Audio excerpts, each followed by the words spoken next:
1968 में आसमान के बीच बना एक शानदार स्काई व्यू रेस्टोरेंट, जहां प्यार, खुशियां और एक खूबसूरत सरप्राइज की शुरुआत होती है।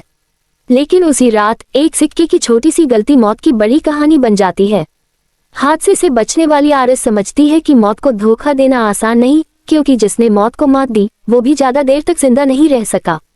सालों बाद उसकी पोती स्टेफनी को वही डरावने विषण आने लगते हैं और एक बार फिर मौत का खेल शुरू होता है, जहां हर सांस एक गिनती है, हर हादसा एक निशानी और हर रास्ता सिर्फ एक मंजिल की ओर जाता है, final destination. Hello everyone, welcome back to my channel. Guys, एक छोटी सी रिक्वेस्ट है आप सब से, अगर आपको ये वीडियो पसंद आई हो तो प्लीज इसे लाइक दीजिए और कमेंट जरूर कीजिए, और अगर आप ऐसे ही मूवी एक्सप्लेनेशंस देखना चाहते हो तो चैनल को सब्सक्राइब करना बिल्कुल ना भूलें। तो फिल्म की शुरुआत ट्रेन की पटरी से होती है और फौरन बाद हमें 1968 का वक्त दिखाया जाता है, जब पॉल ने आरिस को सरप्राइज करने के लिए एक स्काई व्यू रेस्टोरेंट बनाया था। आरिस बहुत ज्यादा एक्साइटेड और खुश हो जाती है और इस रेस्टोरेंट की कमर्शियल के लिए आरिस और पॉल की स्टोवर के साथ पिक्चर भी ली जाती है। फाइनली ये लोग रेस्टोरेंट के अंदर आ जाते हैं। रेस्टोरेंट का फ्लोर ग्लास का था, पीछे से सब नजर आ रहा था और रेस्टोरेंट के बिल्कुल सेंटर में एक लाइव किचन था। लोग यहाँ पर पार्टी कर रहे थे। तभी आरिस पॉल की पॉकेट में एक रोज फ्लावर लगाती है, जिस पे लगे कांटे के चुभने से उसके हाथ से खून निकल आता है। इसे देखकर उसे उल्टी आ जाती है, जिसे देखते हुए रेस्टोरेंट में आई सिंगर ये समझ जाती है कि आरिस प्रेग्नेंट है।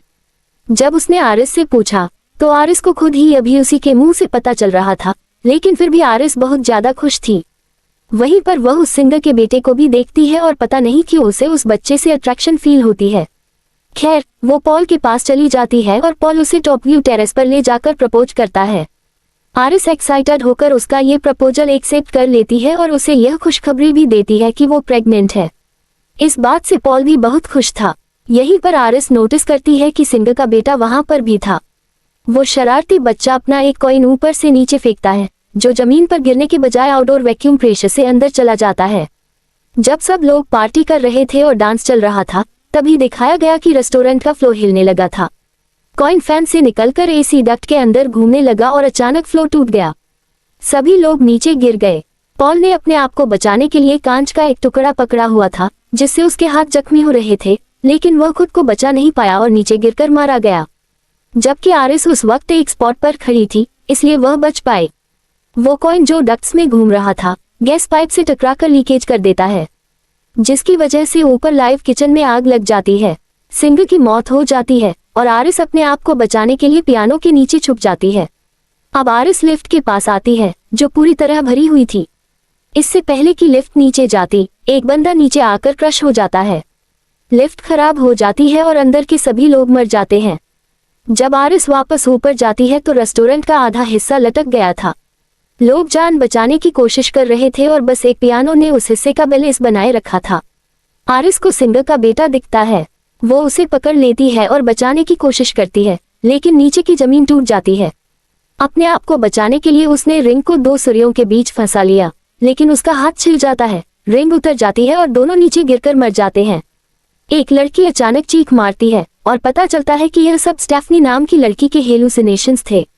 वह अपनी क्लास में बैठी थी और इस वजह से क्लास खराब हो जाती है। वह घर जाती है, अपने डैड और भाई से मिलती है, जिनसे उसकी बहुत अच्छी बॉन्डिंग थी।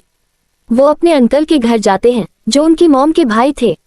कजिन्स के साथ सब एंजॉय कर रहे होते हैं। तभी स्टेफनी अपनी ग्रैंडमदर आरिस के बारे में पूछती है। अंकल गुस्सा हो जाते हैं और कहते हैं कि तुम्हारी ग्रैंडमदर हमारे लिए मर चुकी है, वो पागल हो गई थी, हमें छोड़कर एक आइलैंड पर चली गई थी। उनकी वजह से तुम्हारी मॉम की भी तबीयत बिगड़ गई और वो भी चली गई। अंकल के जाने के बाद आंटी स्टेफनी की मदद करती है और उसे आरिस के लेटर्स, एड्रेस और कुछ चीजें देती है, जिनमें वो पिक्चर भी होती है जो पॉल और आरिस ने स्काई व्यू रेस्टोरेंट के सामने ली थी। स्टेफनी चौंक जाती है क्योंकि वही रेस्टोरेंट और पिक्चर उसने अपने विजन में देखे थे। वह आरिस से मिलने के लिए उस वीरान आइलैंड जाती है। वहां एक टूटा फूटा घर होता है। स्टेफनी अपना इंट्रोडक्शन देती है तो आरिस उसे अंदर बुला लेती है। आरिस भी एक्साइटेड होती है। जब स्टेफनी बताती है कि उसे वही डरावने विषण आते हैं, तो आरिस कहती है, जो विषण तुम्हें आते हैं वो मुझे भी आते थे। वो बताती है कि उसने उस बच्चे के हाथ से कॉइन ले लिया था, जिसकी वजह से हादसा हुआ था। उसने माइक पर ऐलान किया था कि फ्लोर टूटने वाला है, जिससे लोग निकल गए और कई जिंदगियां बच गईं। लेकिन मौत ने उन सब का पीछा नहीं छोड़ा। जो लोग उस हादसे में बच गए थे मौत उन्हें ढूंढ ढूंढ कर मारने लगी, यहाँ तक कि उनके बच्चों को भी। पॉल कैंसर से मरा और आरिस समझ गई कि अब उसकी बारी है। मौत को धोखा देने के लिए वो वहां छुप गई। वह कहती है कि जब तक मैं जिंदा हूँ तुम सब सुरक्षित हो। स्टेफनी पूछती है कि फिर मुझे ये विशन क्यों आ रहे हैं। आरिस कहती है क्योंकि अब मौत हमारे पीछे है। आरिस उसे एक किताब देती है जिसमें उस हादसे में बचे लोगों की बाद की मौतें और मौत को चकमा देने के तरीके लिखे होते हैं। स्टेफनी को ये सब बकवास लगता है और वो किताब नहीं लेती।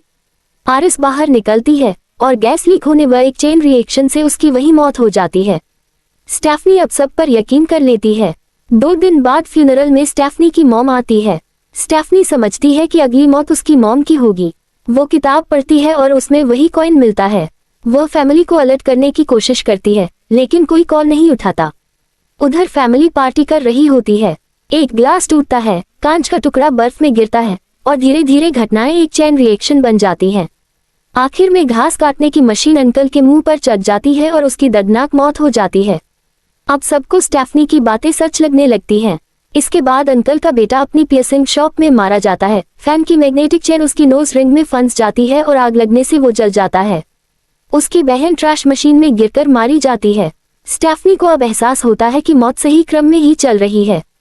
स्टेफनी को पता चलता है कि एक लड़का जिंदा है जो उस दिन के हादसे से बचा था। सिंग का बेटा अब हॉस्पिटल में काम करता है। वो बताता है कि आरिस पहले भी उससे मिली थी और मौत को रोकने की कोशिश की थी लेकिन पॉल को नहीं बचा सकी। वह बताता है कि 2 लोग मौत से बचे थे क्योंकि वो मरे थे और फिर जिंदा हुए। मौत ने उन्हें छोड़ दिया था। स्टेफनी और उसका भाई यही तरीका अपनाने का सोचते हैं लेकिन हादसे दर हादसे सब मरते जाते हैं। एमआरआई मशीन में मैग्नेटिक फोर्स से एक लड़का मारा जाता है जबकि दूसरा पीनट एलर्जी से मरता है। अब स्टेफनी की मॉम की बारी थी। स्टेफनी उसे ग्रैंडमदर के घर ले जाती है लेकिन वहां गैस लीक थी और बड़ा धमाका होता है। घर उड़ जाता है, मॉम मर जाती है। स्टेफनी की कार पानी में गिर जाती है। भाई उसे बचाता है लेकिन वो मर चुकी होती है। सीपीआर देने से वो फिर जिंदा होती है। दोनों खुश होते हैं कि उन्होंने मौत को धोखा दिया। कुछ समय बाद चार्ली की ग्रेजुएशन पार्टी होती है। स्टेफनी खुश होकर उसके पॉकेट में रोज का फूल लगाती है। कांटा उसके हाथ में चुभता है, खून निकलता है और उसे समझ आता है कि मौत का खेल फिर शुरू हो गया है। उसी वक्त वो कॉइन जो आरिस ने बचाया था अब एक और लेडी के पास था। कॉइन उसके वॉलेट से गिरकर ट्रेन की पटरियों पर पहुंचता है जहां से शुरुआत हुई थी। ट्रेन का पाथ खराब होता है और वही ट्रेन स्टेफनी और उसके भाई की तरफ बढ़ती है। दोनों भागते हैं, ट्रेन रुक जाती है लेकिन पीछे से उल्टे लकड़ी के टुकड़े आकर दोनों की बॉडी में घुस जाते हैं। आखिर में दोनों मर जाते हैं और फिल्म यही संदेश देकर खत्म होती है कि मौत से कोई नहीं बच सकता क्योंकि मौत ही हमारी फाइनल डेस्टिनेशन है। आपको यह मूवी कैसी लगी कमेंट करके जरूर बताना। अगर वीडियो अच्छा लगा हो तो लाइक कर दीजिए और चैनल को सब्सक्राइब कर लीजिए। मिलते हैं किसी और वीडियो में किसी और मूवी के एक्सप्लेनेशन के साथ।